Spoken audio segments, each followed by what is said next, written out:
Be me, 22. Computer science major, final year. Kinda burned out, mostly tired. Join on-campus dev club to make resume look less tragic. First event is a weekend hackathon. Don't really want to go, but free pizza and sleepless nights are my love language. Show up with laptop, headphones, zero expectations. Room full of people talking way too loud about crypto and Figma. Look around for a table in the back. See one open seat next to someone with noise-canceling headphones and a Mountain Dew. She's wearing baggy jeans, a faded gaming tee, and has a laptop covered in stickers. Dark Souls, Hollow Knight. Something in Japanese I pretend to recognize. I ask if the seat's taken. She pulls out one headphone. Only if you suck at version control. Already in love. We pair up for the hackathon. Name's Ray. Says it's short for something, but I don't have the right achievement unlocked yet to know. Chaotic energy. Writes code like she's in a boss fight. Barefoot by hour 4. Keeps yelling debug or die trying. Actually competent as hell. We somehow win third place for building a dumb little campus map app. Celebrate with vending machine soda. Talk until 3 a.m. in the hallway about old MMOs, horrible Java syntax, and whether Waluigi deserves a solo game. She says yes, passionately. Start texting after that night, mostly memes and tech complaints. One day she sends a photo of her new monitor setup with caption, "Wife material, brain blue screens." Decide it's just her sense of humor. Invite her to my place for game night. She shows up with her own controller and a bag of off-brand chips. Trashes me in every game. Laughs when I rage quit, but not in a mean way. Calls me player 2 the rest of the night. I don't mind. Start hanging out more after hackathon. She drops by to borrow my GPU, but just ends up watching me cook ramen. Says my apartment smells like code and depression. Still eats 2 bowls. Invite her to our weekly co-op night.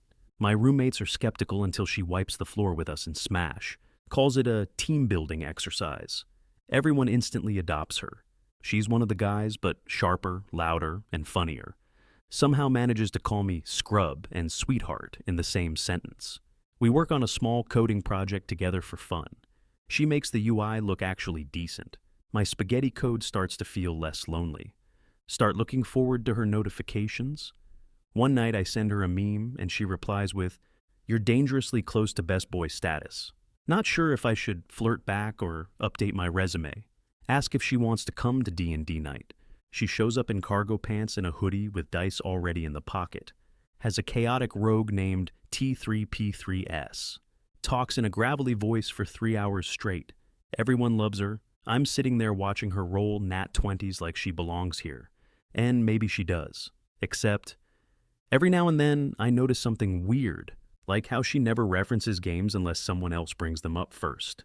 How she asks a lot of clarifying questions, mid-session, but always plays it off with jokes.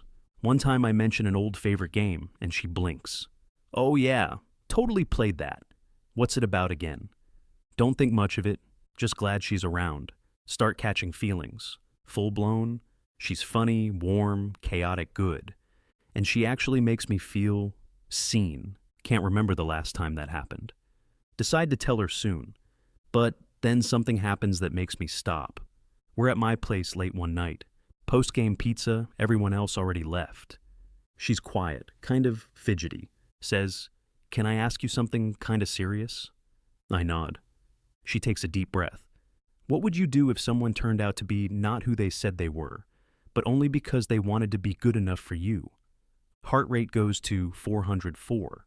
Managed to say, I guess it depends on what part was fake. She doesn't answer, just looks down at her hands, asks to go home. Few days go by, barely hear from her. No memes, no late night rants about syntax. Send her a "you alive" text. She replies, "Coffee?"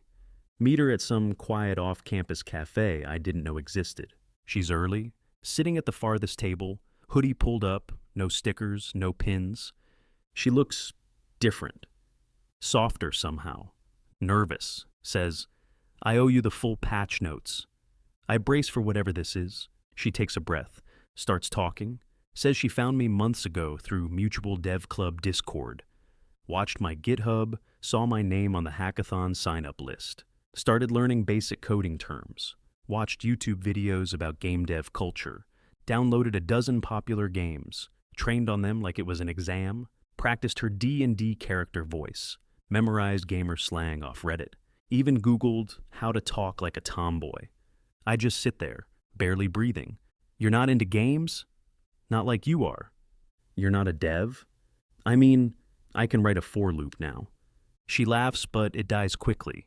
Says she was scared I wouldn't talk to her if she'd just said she liked photography and jazz and hiking. I've never met someone like you, she says. You made code sound like poetry. Something tight in my chest breaks. Ask her why she didn't just tell me.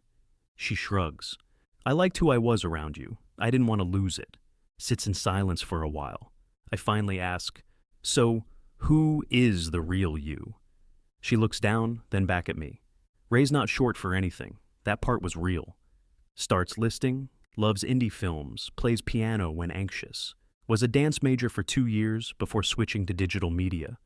Once wanted to be a wildlife photographer. Never finished Dragon Age. Still gets lost in Git. But she meant it when she said D&D nights were her favorite. Meant it when she said I made her feel seen. Asks if I hate her now. I sit with it. Realize I don't. Not even close. Because, yeah, she faked a lot. But she showed up. She listened. She tried. And no one's ever done that for me before. I tell her I don't know what this is yet, but I'd like to keep finding out. Her face does that soft, overwhelmed thing I've only seen in slice of life shows. She says, patch accepted, and reaches for my hand. Fast forward a few months. We're still figuring it out. Ray slowly lets more of her real self show. Starts showing me her photography. Quiet, vivid stuff. Empty streets at night. Sunlight through bus windows. Says she used to take pictures of people but got shy about it. Now she takes pictures of me when I'm not looking. Calls it ambient affection. I teach her actual coding now. She struggles, swears a lot, but keeps trying. Made her first git commit last week. Message said, PL's no judge. Proud anyway. She still shows up for game nights. Stops pretending to know everything. Asks questions, laughs when she forgets rules. Everyone still loves her. Maybe even more now. I start joining her world too. Go to film screenings with her. Learn how to hold a camera without shaking like a gremlin. Once read a poem she liked out loud. She didn't say anything. Just stared at me like I cast a spell. We're weird, uneven, completely different languages sometimes. But we translate. She still beats me at Mario Kart. I still fix her semicolons. Some nights we watch trash TV, some nights we sit in silence. And it's enough. She says I make her feel real. I tell her she makes me feel seen. We laugh a lot, argue sometimes, kiss awkwardly, hold hands like we're not sure how to do it right. And maybe we're not. But we keep trying, and that's kind of the whole point.